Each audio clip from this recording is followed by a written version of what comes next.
सो हाय, कैसे हैं आप लोग। मेरे पास एक हैंडसेट है Realme 5, आप देख सकते हैं।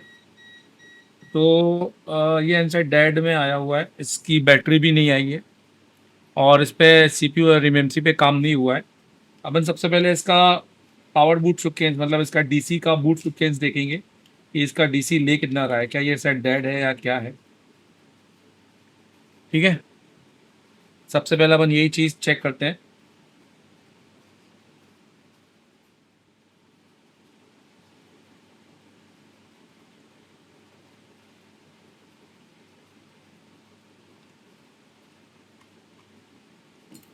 इसकी बूटिंग देखिए, देखिए तो रीडिंग जाकर स्टक हो जा रही है, मतलब वापस आ जा रही है। अब आप इसको फिर से देखिए, इसकी बूटिंग ये देखिए 65, 100। जब तक दबाए हो तब तक 81, 82, 85, 150 तक जा रहा है, फिर वापस 100 हो जा रहा है। ये देखो, ये अभी चल रहा है, चल रहा है, चल रहा है, और ये अभी एकदम से सडनली नीचे गिरेगा, ये देखो। तो ये जो नीचे गिर रहा है, ये इसका मतलब है कि ये बंद हो रहा है। तो आइए इसको चेक करते हैं और डायग्नोस करते हैं प्रॉपर तरीके से। इस सेट को के अंदर किसी भी तरह का कोई स्कीमेटिक नहीं होता है। रियलमी के सेट है, कॉलकम बेस है। हमें अपने एक्सपीरियंस से सेट को रिपेयर करना होगा। आपको जो भी आप सीखते हैं जनरली, उसके बाद आपका पूरा एक्सपीरियंस ही काम करता है। एक बार टेक्निक समझ में आ जाए तो उसके बाद में पूरा एक्सपीरियंस काम करता है। तो देखिए फ़ोन, सबसे पहले हम इसका केबल लगा लेते हैं और देखते हैं कि चार्जर लगा के देखते हैं कि कोई किसी, ये देखिए तो इसका बीबस प्रॉपर तरीके से आ रहा है। तो इसका मतलब ये है कि फ़ोन में वोल्टेज तो प्रॉपर तरीके से अंदर जा रहा है। अब सबसे पहले हम इसका बीपीएच लाइन चेक करेंगे। देखिए बीपीएच भी बन रहा है, तो बीपीएच में भी कोई सीन नहीं है। अब हम इस पर बक लाइन चेक करेंगे, और जिसके लिए हम बिटमैप का यूज़ करेंगे, क्योंकि इसका स्कीमेटिक तो होता नहीं है।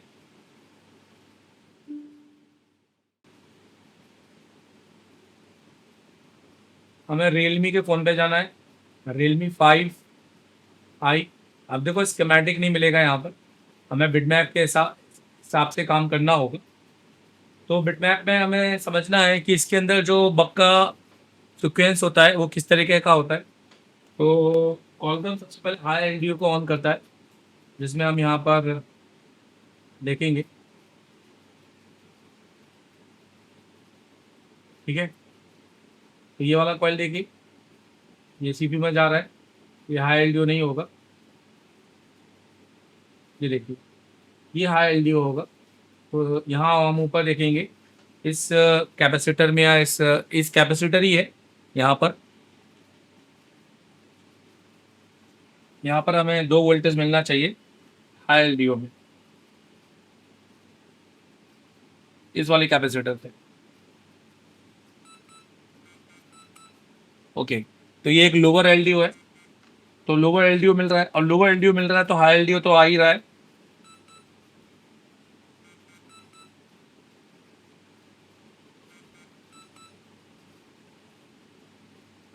तो आप देखो कि यहाँ पर हो ये रहा है कि रीडिंग आके जा रही है, मतलब रीडिंग स्टेबल नहीं है, फ्लक्चुएट नहीं हो रही, आके जीरो हो जा रही है।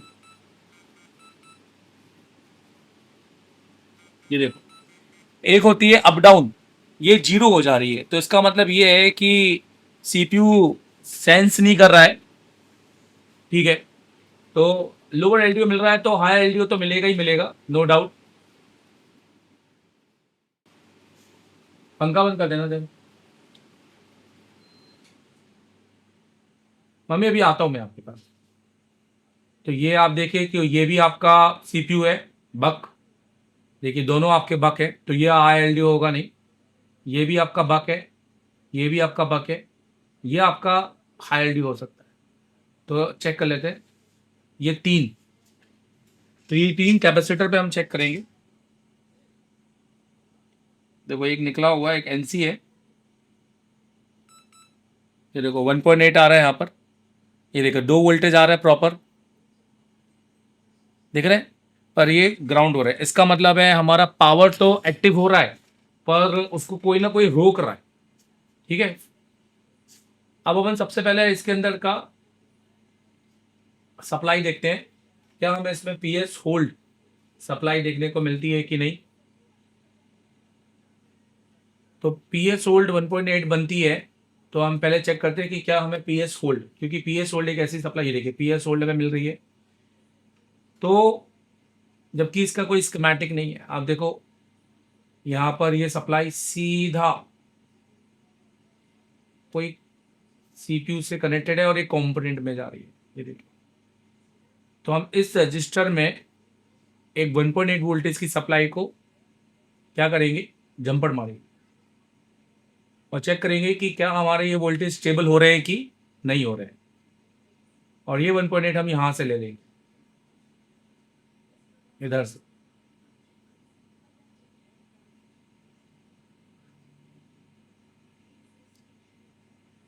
यहां से भी ले सकते हैं, ये टिप से, ऊपर की ये चौथी नंबर की टिप से, ठीक है, यहां से, ये वाली टिप से।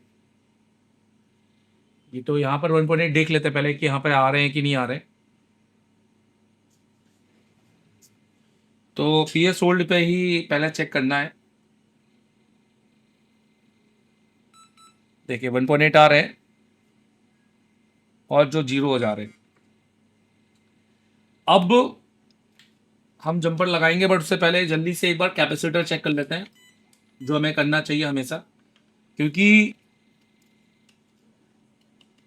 क्या हो सकता है कि किसी शॉर्टिंग की वजह से भी ना हमें प्रॉब्लम आ सकती है। देखिए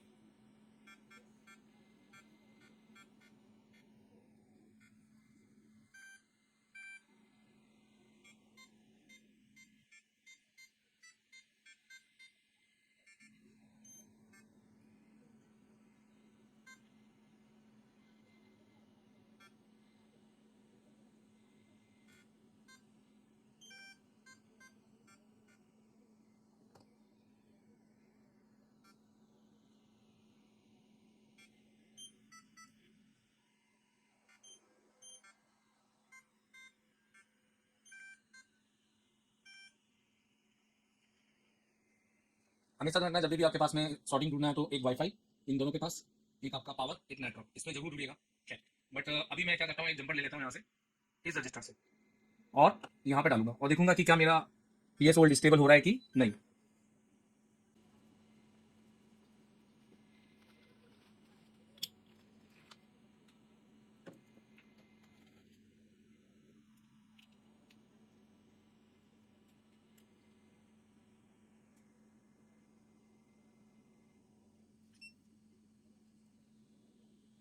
तुमने जंपर यहाँ से ले लिया,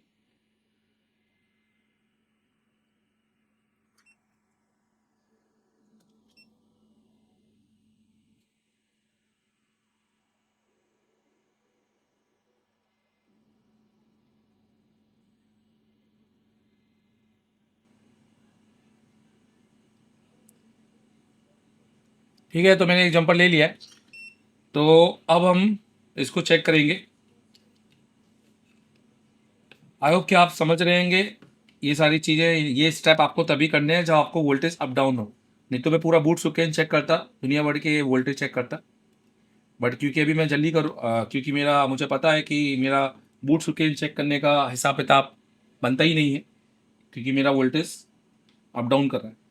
और वोल्टेज अप डाउन कर रहा है कॉलकम के अंदर, तो मतलब हमें पीएस होल्ड पर जाना है। ठीक है, और ये वो सेट है जिनमें कोई भी स्कीमेटिक नहीं है, यहाँ हमें सारा काम खुद के एक्सपीरियंस से करना होता है। अब हम वापस वोल्टेज चेक करेंगे। अब हम देखेंगे कि क्या अब हमें वोल्टेज स्टेबल आ रहा है कि नहीं। पहले कैसा आ रहा था, 0 जा रहा था ना कुछ देर बाद, देखो 5 वोल्टेज बना। अच्छा देखो, अब मेरा सेट, ये जंपर मारने के बाद मैं आपको यहां से दिखाता हूं। ये देखिए यहाँ से ऑन हो रहा है, कोशिश कर रहा है ऑन करने की। देखिए, ये देखिए, देखा आपको? ये देखिए, फिर से देखा? ये देखिए, मतलब मेरा सेट कोशिश कर रहा है यहाँ पर ऑन होने की, बट प्रॉपर ऑन नहीं हो रहा। ये देखिए, फिर से मैं देख रहा हूँ, पीएस होल्ड का जंपर मारने के बाद ही मेरा सेट यहाँ पर, पहले ये सेट में वाइब्रेशन नहीं थी। ये देखिए, बार बार एक लोगो आकर क्या हो रहा है, बंद हो जा रहा है। मतलब प्रॉब्लम यहाँ पर हमारे सीपीयू से ही है। तो सीधे ही वोल्टेज को चेक करेंगे, पहले यहीं से चेक करते हैं, हाई एलडीओ डायरेक्ट। देखो,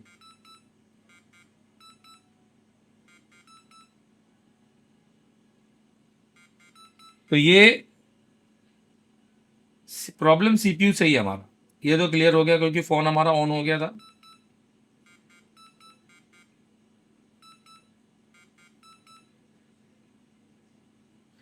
ठीक है, क्योंकि अगर मैं उन्हें जंपर नहीं मारा था तब तक ये फ़ोन में कुछ भी नहीं हो रहा था। जंपर मारने के बाद ही यहाँ पर ये फ़ोन लोगो पे आ रहा है। ये देखिए, हम इसको डीसी से देखते हैं, क्या ये हमें डीसी से दिखाना चाहता है।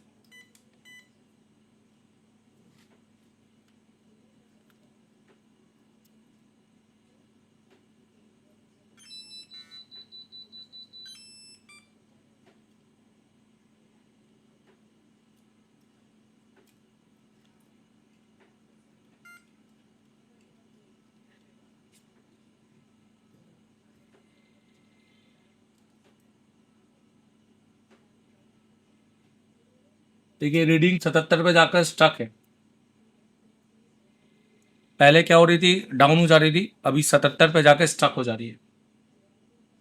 सेट तो अभी भी नहीं चालू हो रहा, बट लोगो आ रहा है, इसका मतलब सेट तो चालू है।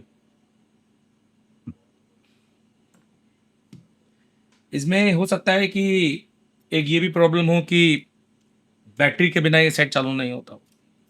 कॉलकम में जनरली ये ऐसे सेंस की लाइनों की वजह से, क्योंकि इसको जब तक कि प्रॉपर सेंस की लाइन नहीं मिलेगी ये सेट आपका चालू नहीं होगा।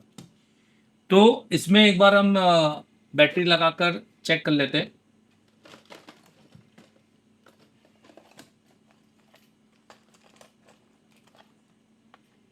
देखिए, हमने ना ये जंपर लगाया हुआ है, ये देख रहे हैं यहाँ पर,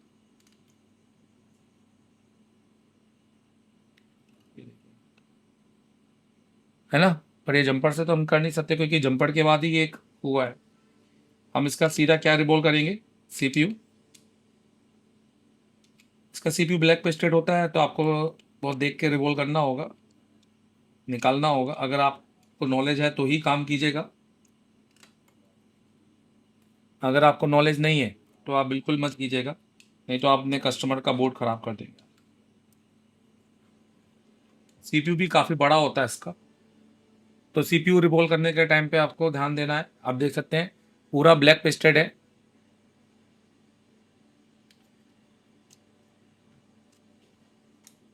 ठीक है,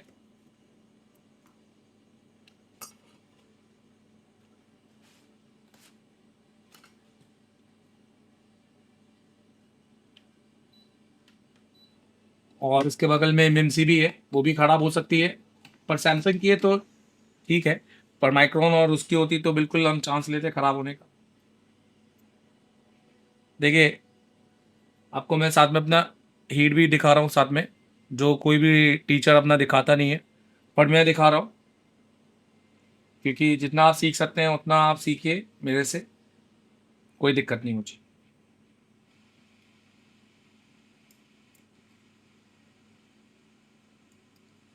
पहले हम बारीक चलाएंगे, थोड़ा थोड़ा हल्का हल्का सा काटेंगे।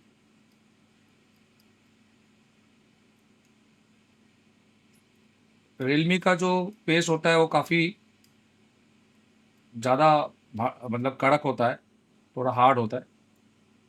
आपको बहुत स्मूथली काम करना है, धीरे धीरे चलाना है।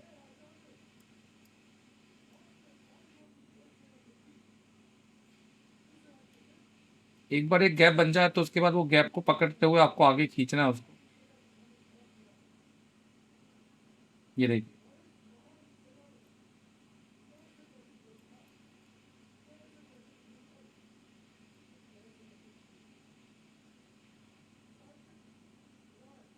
इसी तरीके से।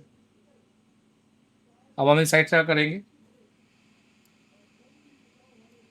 साइड में रजिस्टर जो भी लगे उसकी फ़ोटो खींच लेना है, और कोशिश करें अगर आप उसका वैल्यू निकाल लें पहले से।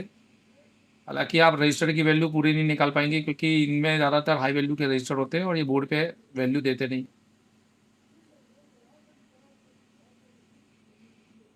सही है।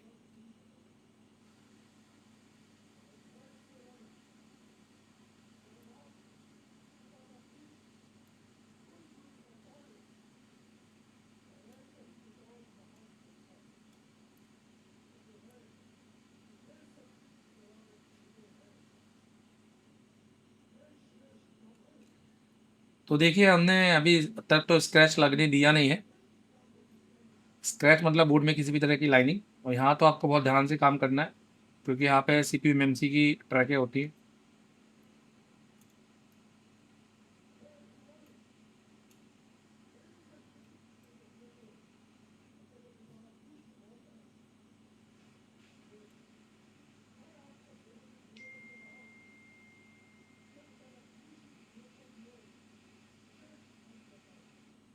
तो प्रॉपर तरीके से काम हो रहा है, नो डाउट। कोई कंपोनेंट भी अपनी जगह से नहीं निकला है अभी तक तो। और निकलता है तो निकलने दीजिए, कोई दिक्कत नहीं। सीपीयू निकालना इंपॉर्टेंट है सेफ तरीके से। कंपोनेंट तो लग जाएगा, कंपोनेंट का कोई सीन नहीं है, बस आपने उसको घूमने मत देना है। अब आप कहाँ से निकालना चाहते हैं सीपीयू? तो यहाँ से रजिस्टर और कंपोनेंट बहुत ज़्यादा लगे हैं, तो मैं यहाँ से नहीं, यहाँ से रिक्स लूँगा। यहाँ से, यहाँ से, यहाँ से और यहाँ से। एक यहाँ से पंचर करूँगा, एक यहाँ से, एक यहाँ से, यहाँ से और यहाँ से। और इतने में कोशिश करूँगा कि उठ जाए सीपीयू।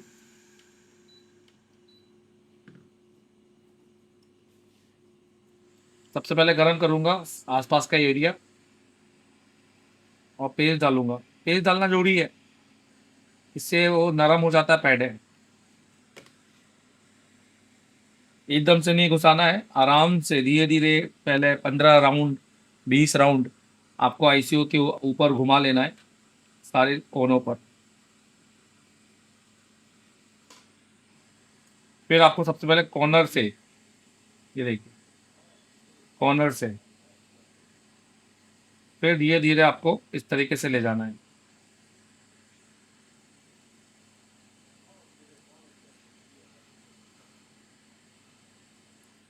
अब मेरा बोर्ड बार बार हिल रहा है, तो मुझे नीचे पहले तो कुछ लगाना पड़ेगा ताकि थोड़ा सरफेस हिले ना।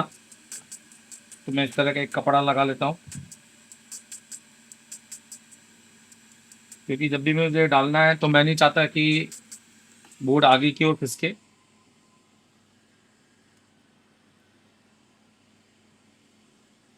अब मुझे पूरा ध्यान आईसी में डिगी मतलब अपना ब्लेड घुसाने में लगाना है। ये देखिए उठा है इस साइड का, ये देखिए उठा, इस साइड का उठ चुका है। अब मुझे इस साइड का उठाना है। ये देखिए उठा, ये उठा, ये उठा, ये उठा, ये उठा। ये देखिए, बहुत बढ़िया तरीके से हमने सीपीयू बाहर किया है, पैड भी नहीं निकाला और कंपोनेंट भी नहीं निकलने दिया। बस एक रजिस्टर थोड़ा सा हिला है, हम उसको सही कर लेंगे। हिला भी क्या है, वो थोड़ा सा टेढ़ा हुआ है, देखो लगा हुआ है पूरी तरीके से, इसको भी कुछ करने की ज़रूरत नहीं है। चल, तो ये जो डर रहता है, ये डर आपका निकलता तभी है जब तक आप काम नहीं करेंगे। अगर आप डर को जीतना चाहते हैं ना, तो आपको काम सीखना पड़ेगा। ये ऐसा देख के नहीं आएगा, क्योंकि ऐसे में आप बहुत सारे बोर्ड ख़राब करेंगे ना, तो आपको और डर लग जाएगा और आपको लगेगा कि यार मैं कोई भी फ़ोन पे काम करूँगा डेड हो जाएगा। तो आप बे बेहिचक पहले एशिया टेलीकॉम को आओ, मैं आपको ये काम इतने परफेक्टली तरीके से सिखाऊंगा और हम ज़्यादा ध्यान आईसीयू पे ही देंगे, सर्किट पर कम। सर्किट तो हम ऐसा सीख के जाएंगे कि आपको लगेगा कि बताओ कि ये तो बहुत बच्चों वाला काम है, पर ज़्यादा हम हैंड स्किल पे काम कराते हैं। हमारा सीन ही है कि हैंड स्किल, सर्किट और उसके बाद डाटा। अब हो गया। अब हमें आयरन चलानी है। हम यहाँ पे रोजिन भी डाल सकते हैं, रोजिन से काफ़ी अच्छा क्लीन होता है।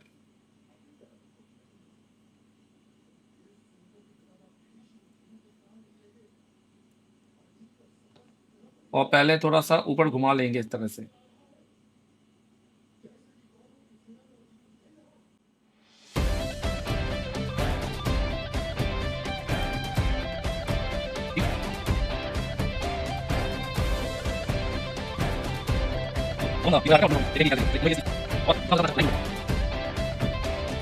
आगे आगे सबसे आगे अपना सीना तान के आ गए मैदान में हम साफा बांध के। आगे आगे सबसे आगे अपना सीना तान के आ गए मैदान में हम झंडे गाड़ने। हो अब आ गए हैं जो छा गए हैं, जो दम ये जमाना देखेगा। देखो जुनू क्या होता है, जिद क्या होती है, हमसे जमाना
तो देखिए हमने इसको CPU को रिवॉल्व कर लिया है और इस बार अब कोई भी जंपर हमने लगाया नहीं है, ठीक है, कोई भी जंपर हमने नहीं लगाया, आप देख सकते हैं। और ये क्या हो रहा था, ये लोगों पे आके छोड़ रहा था। अब हमने आपको एम्पियर मीटर भी दिखाया है, पहले हमने नहीं दिखाया था क्योंकि लॉजिक नहीं था, पहले कोई वो स्टेबल ही नहीं था। अब हम चेक करते हैं, देखिए अभी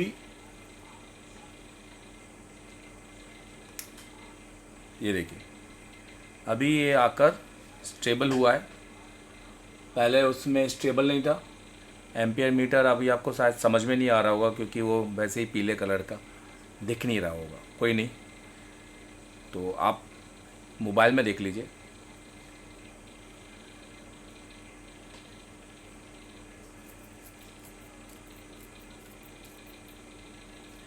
अभी पहले ये इतना स्टेबल नहीं था जितना अभी ये स्टेबल हो चुका है, और वो भी विदाउट जंपर। तो जो प्रॉब्लम था वो CPU से था, may be CPU dry sold होगा। और अभी बस ये है कि चार्जिंग इसकी वैसे भी कम थी, इसलिए एम्पियर भी कम ले रहा है, पर ये एक बार में 1 एम्पियर तक भी जा चुका था। अभी 0.50 है, 0.40, तो ये पहले चार्जिंग अच्छी ले रहा था पहले, मतलब अभी मैंने चेक किया था इसको जब, तो शुरुआत में 0.90 तक चला गया था। अभी ये चार्ज पे चले जाएगा क्योंकि जैसे ये थोड़ा चार्ज होगा हैंडसेट, हम देखेंगे ये चार्ज पे चले जाएगा। प्रोवाइड कराते हैं और हम अपने बच्चों को भी बोलते हैं कि भैया आप जाइए और आपको DD 1917N परचेस कीजिए। मैं आपको एक बार क्लास का रिव्यू देना चाहूँगा एक सिनेमैटिक शॉट से। तो आप देखिएगा कि जो हमने क्लास में दिया है अपने स्टूडेंट को, वो इंडिया फर्स्ट एक एडवांस टेक लैब है जिसके अंदर आप जस्टिफिकेशन करें कि भैया मैं जीरो से आया और मैंने क्या सीखा है। क्योंकि दोस्तों हमें आपको अपडेट में एक रियल एडवांस देना है, ना कि खाली अपने नाम के आगे एडवांस लिख देना है। हमें वाकई एडवांस को प्रूव करना है कि हमने एडवांस दिया है कि नहीं दिया है। उसके लिए आप हमारे दिए गए नंबर पे कॉल कर सकते हैं 7007319192 MD सर से, और अगर पढ़ना चाहते हैं तो आप हमें ज्वाइन भी कर सकते हैं। मैं देवेंद्र अग्रवाल, आज हमने दिया है बहुत बड़ा अपडेट। अब कहानी बदलेगी। एशिया टेलीकॉम में शुरू हो चुका है एक नया चैप्टर। ये ट्रेनिंग नहीं, ये है क्रांति। हर एक बच्चे के बाद में एक 2 SMD होनी चाहिए, हर बच्चे के बाद में एक पावर सप्लाई होनी चाहिए, हर बच्चे के बाद में एक प्रीमियम आयरन होना चाहिए।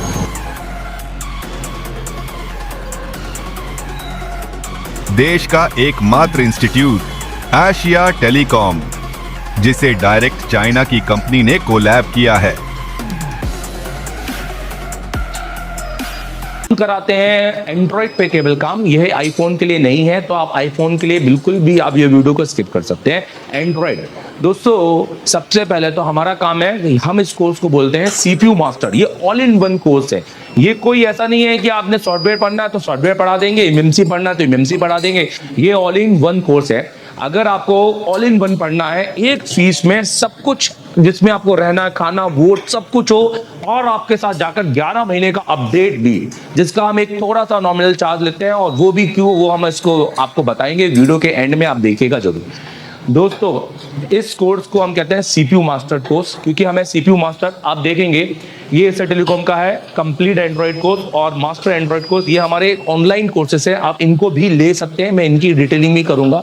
CPU मास्टर कोर्स होता है, हमें बच्चों को CPU का मास्टर बनाना है, हैंड स्किल।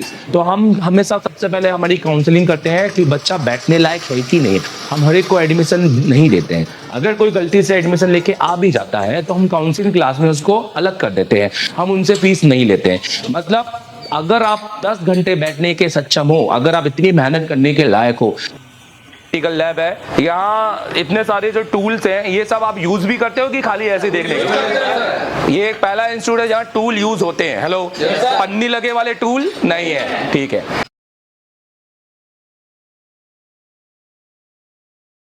शॉप पे बैठे हैं और मुझसे पढ़ रहे हैं और क्लास में बैठकर, तो बिना एशिया टेलीकॉम आए आप ये कर सकते हैं, एप्लीकेशन डाउनलोड कर लो। और रहा इस वीडियो का, तो ये वीडियो तो सिर्फ वो ही देख पाएंगे जो एप्लीकेशन जिन्होंने लिया है। तो ये वीडियो तो मैंने एप्लीकेशन के अंदर डाल दिया है, तो जाके उस एप्लीकेशन में देख लो। इसमें मैं अभी इसको जेटेक से किया है, अभी इसके बाद मैं इसको फ्लैश 64 से भी करूंगा, और इसके बाद फिर इसमें और भी बहुत सारे मोबाइल आएंगे आगे, जिसको मैं पूरा लाइव करके दिखाऊंगा। तो जो जितना भी पढ़ाया है वो सारे स्टूडेंट को तो मिलते रहेगा कंटेंट, तो ये हमारे लिए एक अच्छी बात है। अगर आपको चाहिए तो जाके इंस्टॉल कर लो एप्लीकेशन। सर मैं आईसीयू का काम जानता हूँ, इसके लिए मैं दूसरे इंस्टीट्यूट भी गया था, पर वहां पर जाकर मुझे वो मिला नहीं। पर मैं आपसे ऑनलाइन काम सीखना चाहता हूँ, तो वो कैसे कर सकता हूँ? अगर आप ऑलरेडी इंस्टीट्यूट पढ़ चुके हैं पर अभी भी आप फॉल्ट फाइंडिंग में फंस रहे हैं या आपने आईसीयू पर नॉलेज रखते हैं, तो आप मेरे सबसे पहले तो प्ले स्टोर में जाइए, ये आप एप्लीकेशन डाउनलोड कीजिए। ये एप्लीकेशन इंस्टॉल करने के बाद में आप इसको अपने नंबर से रजिस्टर कीजिए। अगर आप किसी दूसरी कंट्री में हैं कोई भी, तो आप वहां पर ईमेल आईडी से इसको रजिस्टर कीजिए और इसका ओटीपी आपकी ईमेल आईडी पे आएगा। आपके सिलेक्टेड कोर्स है, अगर आपको सिर्फ फॉल्ट फाइंडिंग का या हार्डवेयर का काम सीखना है तो आप ये वाला कोर्स परचेज कीजिए। अगर आपको सिर्फ सॉफ्टवेयर, एमएनसी, जेटेक, यूएफएस या फ्लैश 64 पे काम सीखना है तो आप ये वाला कोर्स भी परचेज कर सकते हैं। और अगर आपको दोनों कॉम्बो सीखना है तो आप ये कंप्लीट कोर्स परचेज कर सकते हैं। ये हमारा एक वीडियोग्राफिक्स कोर्स है, तो वीडियो कोर्स है, ये कोई ऐसा कोर्स नहीं है जिसमें मैं रात के 8 बजे आऊंगा 1 घंटे की क्लास दूंगा, क्योंकि ये मच्छी बाजार वाले कोर्स मुझे पढ़ाने में कोई मजा नहीं है। आप मुझे पूरा देखिए, आपको ऐसा लगेगा जैसे आप एशिया टेलीकॉम में आके लाइव बैठे हुए हैं बट अपने शॉप पर। तो पूरे 7 से 8 घंटे की क्लासेस मेरी यहाँ पे आपको देखने को मिलेंगी, प्लस सिर्फ 1 महीने की नहीं, पुराने आपके हमारे जो बैचेस हैं उनकी, और आने वाले 11 जब से आप कोर्स परचेज करेंगे, आने वाले 11 अगले मंथ में जो हम पढ़ाएंगे अपनी बैच को, वो भी आप वहाँ पे देखेंगे, जो कि प्री रिकॉर्डेड वहां पर स्टोर हो जाएगी। तो आप अभी जाइए और उसको परचेज कीजिए। देखो जैसे आप एप्लीकेशन में जाते हो ना, तो आपको कंटेंट मिलता है। कंटेंट के अंदर आप अगर पूरा कोर्स लेते हो ना ऑनलाइन, तो आप हार्डवेयर, सॉफ्टवेयर, एमएनसी, यूएफएस सबकी क्लास मिलती है। और जैसे कि मैंने बताया कि अगले 11 महीने तक का अपडेट होगा, मतलब हर महीने की क्लास इसमें डलेगी। हार्डवेयर की पहले बात करते हैं, तो आप देखो जैसे एडवांस कंपोनेंट है, कैसी क्लास होती है बता देता हूँ। जैसे 28 जनवरी की क्लास है जिसमें मैंने रजिस्टर पढ़ा है, तो यहाँ से देखो बिल्कुल शुरू की क्लास में थ्योरी भी रहती है और प्रैक्टिकल भी रहता है। जो टेस्टिंग है वो, क्योंकि ऑनलाइन की क्लास में प्रैक्टिकल बिल्कुल नहीं होता, मेरी क्लास में प्रैक्टिकल भी होगा, क्योंकि इसमें मैंने चेक भी किया है। हर चीज बताइए कि क्या सही है क्या नहीं है। तो इसका तो कोई भी यूज नहीं है हमारे फोन के अंदर, क्योंकि ये देखो, मतलब आपको लगेगा कि आप क्लास के अंदर बैठे हो, ठीक है। और प्लस टेस्टिंग के साथ में ये पूरा की पूरा